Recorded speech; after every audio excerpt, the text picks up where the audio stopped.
Apakah kalangan salaf ada menghidupkan malam nisfu Sya'ban? Ya. Di mana kami bisa lihat kitabnya? Al-Mawahib Al-Ladunniyah. Nama kitabnya Al-Mawahib Al-Ladunniyah, ditulis oleh Imam Al-Qastullani. Di situ dia sebutkan ada kalangan tabi'in. Nabi, sahabat, tabi'in, kalangan tabi'in. Namanya siapa? Makhul. Siapa lagi? Khalid bin Ma'dan. Assalamualaikum warahmatullahi wabarakatuh. Pertama, sumber agama kita Al-Quran. Kalau nggak ada dalam Al-Quran, lihat dalam hadis. Kalau nggak ada dalam hadis, ijma' ulama, konsensus, kesepakatan. Kalau nggak ada dalam ijma', lihat dalam qiyas, analogi. Berapa sumber pengambilan hukum? 10. Quran, hadis, ijma', qiyas, syar'u man qablana, saddu dzara'i, qaulus sahabi, istihsan, istishab, urf. 10. Tapi yang disepakati 4 mazhab, 4. Quran, hadis, ijma', qiyas. Nah, malam nisfu Sya'ban itu ada nggak dalam Quran? Ya ayyuhalladzina amanu akrimun nisfa min Sya'ban. Nggak ada. Dalam hadis ada. Ittala'allahu ala jami'i khalqihi lailatan nisfi min Sya'ban. Allah memperhatikan semua makhluknya pada malam nisfu Sya'ban. Fayaghfiru li jami'i khalqihi. Siapa yang berdoa pada malam itu, diampunkan Allah segala dosanya, dikabulkan Allah segala doanya. Illa, kecuali orang dua.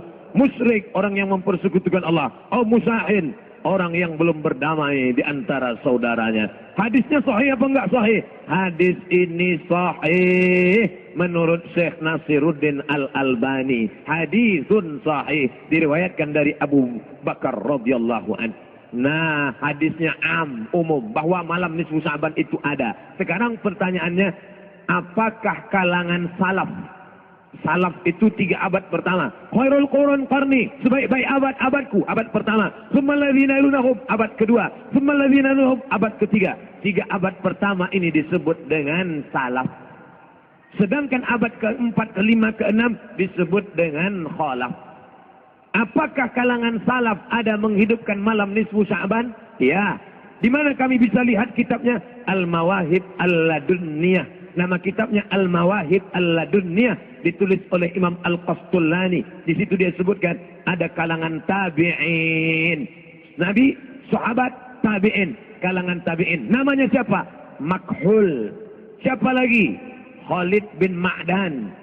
Kalangan tabi'in di negeri Syam. Negeri Syam itu sekarang sudah jadi 4 negara. Suriah, Lebanon, Yordania, Palestina. Kalangan tabi'in di negeri Syam merayakan malam nisfu Sya'ban dengan solat sunat, dengan memperbanyak zikir dan doa, dan mereka datang ke masjid dengan 3. Pertama, memakai jubah kebesaran, pakai jubah. Siapa yang punya jubah bawa pada malam nisfu Sya'ban, pergi ke masjid. Kemudian yaktahilun, pakai celak.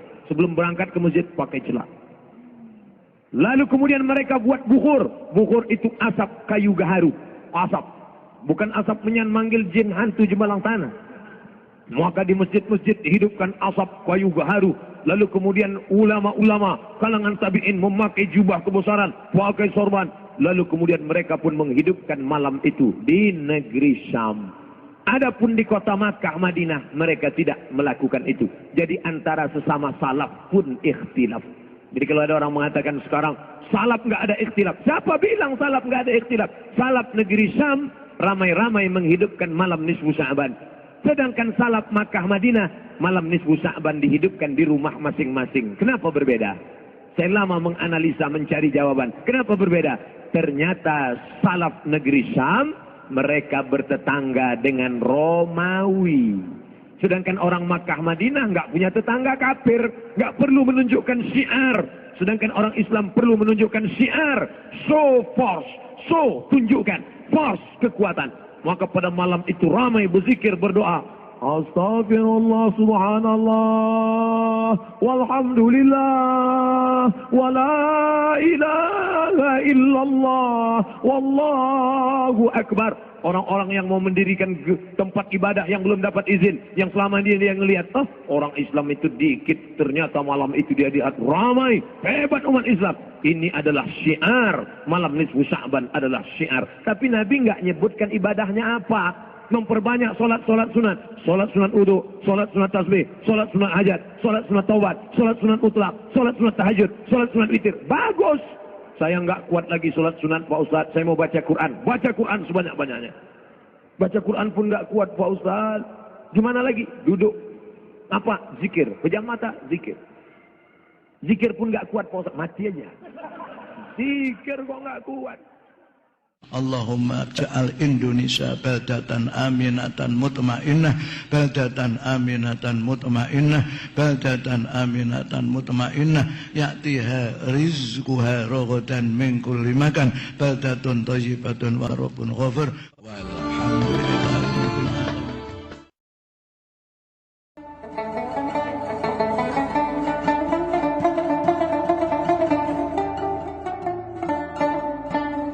Ibnu Hibban meriwayatkan dari Sayyidah Aisyah qalat, beliau berkata, faqadtu Rasulullah, aku suatu ketika kehilangan Rasulullah di tempat tidurku. Lailatan, pada satu malam Rasulullah tidak ada. Kemana Rasulullah? Yang semestinya waktu itu Rasulullah bersama Sayyidah Aisyah. Fa kharajtu, kemudian aku keluar fa idza wabil baqi, tak tahu Nabi Muhammad ada di halaman di Baqi. Baqi itu kalau ibu-ibu umrah, amin, bapak-bapak umrah, nanti ada kubur Nabi SAW. Kalau kubur Nabi ada di kanan kita, kalau kubur Rasul di kanan kita, maka nanti Baqi ada di kiri kita, agak maju sedikit, agak jauh. Itu Baqi al-Gharqad. Faqala, kemudian nyusul Siti Aisyah. Nabi bertanya, akunti takhafina ayyahifallahu alaiki wa rasuluh? Aisyah, kamu datang ke sini takut kalau kamu disia-siakan oleh Allah dan Rasulnya? Ada apa kau ke sini? Kamu takut ya? Qultu ya Rasulullah, aku bertanya, ya Rasulullah, inni dzanantu annaka ataita ba'da nisaika. Aku kira engkau pergi kepada yang lainnya, maksudnya jatahkan jatahku, aku kira engkau pergi ke tempat lain ya Rasulullah. Kemudian faqala, kemudian Nabi Muhammad bersabda, innallaha azza wa jalla, Allah yang maha agung, Allah yang maha mulia dan maha agung, nazala al yanzilu, turun, yanzilu lailatan nisfi min Sya'ban, di malam nisfu Sya'ban, malam ini ila sama'id dunya, ke langit dunia. Fayaghfiru, kemudian Allah mengampuni li aktsara, lebih banyak dari hamba-hambanya, min adadi sya'ri ghanami kilabin, melebihi, lebih banyak daripada bulu ternaknya Bani Kilab. Jadi Bani Kilab itu adalah orang yang paling kaya dengan ternak. Kalau orang punya ternak itu bukan 100 kambing, bukan 1000 kambing, tidak tahu puluhan ribu kambing. Lah bulunya itu loh. Maksudnya itu gambaran ungkapan Nabi tentang banyaknya orang yang akan diampuni oleh Allah di malam nisfu Sya'ban. Dan turunnya Allah bukan Allah turun dari langit ke bawah begitu, karena Allah tidak butuh tempat, akan tapi Allah menurunkan rahmat yang khusus di malam nisfu Sya'ban. Allah memberikan pengampunan yang khusus. Turunnya Allah adalah turun karunia Allah, apakah itu pengampunan atau itu karunia Allah atau nikmat, Allah menurunkan itu semuanya di malam nisfu Sya'ban. Nah ini hadis yang mengatakan dhaif. Mereka mengatakan dhaif, tapi Ibnu Hibban mengatakan hadis ini sahih. Kemudian hadis yang kedua adalah diriwayatkan oleh Ibnu Majah dan Imam Baihaqi. Ibnu Majah dan Imam Baihaqi meriwayatkan hadis an Ali bin Abi Thalib, dari Sayyidina Ali bin Abi Thalib radhiyallahu taala anhu qala, beliau berkata, qala Rasulullah sallallahu alaihi wasallam, Rasulullah sallallahu alaihi wasallam bersabda, idza kanat lailatul nisfi min Sya'ban, jika datang malam nisfu Sya'ban, faqumu lailaha, hidupkan malamnya, wasumu naharaha, puasalah siang harinya. Masih ingat puasa Sya'ban semuanya boleh, sunnah. Puasa nisfu Sya'ban juga boleh, bukan jadi bid'ah. Fa inna Allah ta'ala, sesungguhnya Allah subhanahu wa ta'ala, yanzilu fiha, turun, li ghurubi syamsi, waktu terbenamnya matahari malam nisfu Sya'ban, ila sama'i dunya, ke langit dunia, Fayaqulu, kemudian Allah menyeru, bukan Allah turun dengan zatnya lalu pindah dari tempat ke tempat. Jadi ini yang turun adalah karunia Allah, rahmat Allah, lalu Allah menyeru, ala min mustaghfirin li fa'aghfiralah, mana yang minta ampun kepadaku akan aku ampuni. Ala min mustarzikin fa'arzukah, siapa yang minta rezeki akan aku kasih. Ala mubtala, mana yang mendapatkan ujian, sakit, bencana, minta kepadaku, fa'u'afiyahu, akan aku beri kebaikan kepadanya. Ala kada, ala kada, ala kada, maksudnya Allah menyeru, pengen apa kamu. Dan juga hadis yang diriwayatkan oleh Imam Abu Nuaim yang dikatakan sahih oleh Imam Ibnu Hibban juga. Imam At-Tabrani juga meriwayatkan, beliau berkata bahwasanya perawinya adalah thiqat, bisa dipercaya. Dan kalau sudah perawi bisa dipercaya, maka keluarlah hadis sahih, hadis yang bisa diterima, hadis benar. An Mu'adz bin Jabal, dari Sayyidina Mu'adz bin Jabal. Dan ini hadis, mau tidak mau orang yang suka membid'ahkan malam nisfu Sya'ban pun harus mentasih. Kenapa? Mereka kadang-kadang mentasih itu adalah di saat tidak ingat permasalahan, khilaf antara kita dengan mereka, bisa mentasih hadis.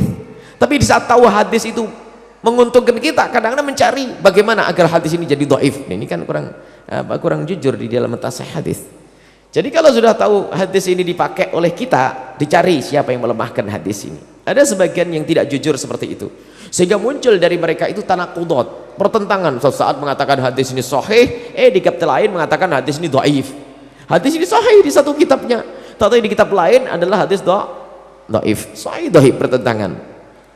Dan hadis ini dikatakan hadis perawinya adalah thiqat, bisa bersama. Sayyidina Mu'adz bin Jabal, dari Sayyidina Mu'adz bin Jabal anin Nabi sallallahu alaihi wasallam, dari Sayyidina Rasulullah sallallahu alaihi wasallam qala, yattali'ullah tabaraka wa ta'ala ila khalqihi lailatan nisfi min Sya'ban.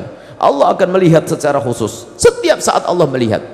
Tapi kalau sudah dikabarkan secara khusus, tentu pandangan atau Allah melihat dengan pandangan khusus. Hari ini Allah melihat kita, saat ini Allah melihat kita. Tidak ada yang tersembunyi dari pandangan Allah. Setiap saat Allah melihat kita. Akan tapi di saat dikukuhkan dengan satu sabda Nabi atau firman Allah, maka ini adalah penglihatan yang khusus, yaitu ada di malam nisfu Sya'ban. Kemudian di saat itu Allah fayaghfiru li jami'i khalqi, Allah akan mengampuni semua makhluknya. Allah akan mengampuni kita, sehingga ada pengampunan yang diberikan oleh Allah hadiah, cuma-cuma diberikan kepada hambanya tanpa kita minta. Illa li musyrikin, kecuali orang yang menyekutukan Allah tidak akan diampuni oleh Allah subhanahu wa ta'ala. Au musyahin, Allah na'udzubillah, musyahin, orang yang punya kebencian kepada sama. Makanya pangkas kedengkian, pangkas kebencian. Sepanjang Isra Mi'raj, bulan Rajab, kisah Isra Mi'raj selalu kami arahkan khusus membahas tentang membersihkan hati, agar kita tidak punya kebencian kepada sesama. Masih ingat yang kita hadirkan dalam kisah Isra Mi'raj adalah membersihkan hati. Sayyidina Rasulullah yang hatinya sudah bersih, mau Isra Mi'raj dibersihkan. Sayyidina Abu Bakar untuk bisa menerima Isra Mi'raj dengan bersih hati. Dan ilmu solat sendiri ternyata ilmu membersihkan hati. Maka kalau sudah bersih hati, tidak ada dendam kepada sesama, tidak ada permusuhan kepada sesama, masuk bulan Sya'ban, masuk nisfu Sya'ban, tergolong orang yang diampuni oleh Allah subhanahu wa ta'ala, karena dia bukan orang yang musyrik menyekutukan Allah, dan dia juga bukan orang musyahin yang punya kebencian dan kedengkian kepada sesama. Dan hadis yang serupa diriwayatkan oleh Imam Ibnu Majah dari Abi Musa al-Ash'ari, an Abi Musa al-Ash'ari, dari Sayyidina Abi Musa al-Ash'ari radhiyallahu ta'ala anhu, an Rasulillah sallallahu alaihi wasallam, dari Sayyidina Muhammad sallallahu alaihi wasallam, innallaha la yattali'u fi lailatin nisfi min Sya'ban fayaghfiru li jami'i khalqihi illa li musyrikin aw munafiq. Allah akan melihat secara khusus kepada hambanya di malam nisfu Sya'ban, dan Allah akan mengampuni semua makhluknya kecuali orang yang menyekutukan Allah. Maka jaga imanmu, jaga akidahmu, jangan sampai akidah sesat, yang akidah diam-diam kita telah keluar dari iman. Yang kedua adalah munafik, orang yang munafik menyembunyikan kekafiran di dalam hatinya, bergaul dengan orang yang beriman akan tapi hatinya lebih senang dengan orang yang tidak beriman. Dan kemunafikan adalah halus sekali. Adapun kaidah memahami kemunafikan adalah koreksi dirimu, bukan engkau mengoreksi orang lain, karena kemunafikan adanya di dalam hati. Kita tidak bisa melihat hatinya orang, akan tapi harus kita selalu korek-korek hati kita, kita cermati hati kita. Kenapa kok aku lebih senang dengan budayanya orang kafir? Kenapa aku masih lebih senang berdandan dengan caranya orang kafir? Kenapa kok aku masih bisa terus merenung-merenung? Jangan-jangan aku ini munafik lah. Yang khawatir dirinya munafik akan terbebas dari munafik. Yang khawatir kalau dirinya masuk dalam kemunafikan, maka dia akan selamat dari kemunafikan. Yang hati-hatilah yang selamat. Baik, setelah kemunafikan itu kita pangkas, kebencian kita pangkas, kita jauh dari menyekutukan Allah, maka kita akan mendapatkan kemuliaan di malam nisfu Sya'ban. Baik, kemudian apa amalan di malam nisfu Sya'ban? Adapun amalan nisfu Sya'ban tidak ada amalan khusus. Boleh amalan apa saja. Apa saja amalkan, bisa melakukan sholat, sunnah, baca Quran dan sebagainya. Di sini kami hadirkan komentar para ulama tentang malam nisfu Sya'ban, tidak perlu kami hadirkan. Kalau sudah ini para ulama hanya sekedar pengukuhan yang kami hadirkan di sini. Tidak usah kami hadirkan di sini, ambil bukunya sendiri nanti dibaca sendiri. Yang jelas begitulah tentang malam nisfu Sya'ban. Adapun amalan-amalan di malam nisfu Sya'ban bisa kita langsung dengan berzikir-zikir memohon kepada Allah Subhanahu wa taala. Bisa juga kita berdoa dengan cara bertawassul, apakah tawassul dengan amal soleh atau tawassul dengan orang-orang soleh, tawassul dengan bacaan Al-Quran seperti yang selama ini dilakukan oleh kaum muslimin, para ulama membaca Yasin, tawassul dengan amal soleh. Hadis sahih Imam Bukhari, jangan sampai ada yang mengatakan baca Yasin di malam nisfu Sya'ban adalah bid'ah. Dari mana ente tahu bid'ah? Memohon kepada Allah boleh dengan tawassul amal soleh. Bertawassul dengan amal soleh disepakati, termasuk tawassul dengan orang soleh pun adalah disepakati, kecuali orang yang tidak faham tentang tawassul.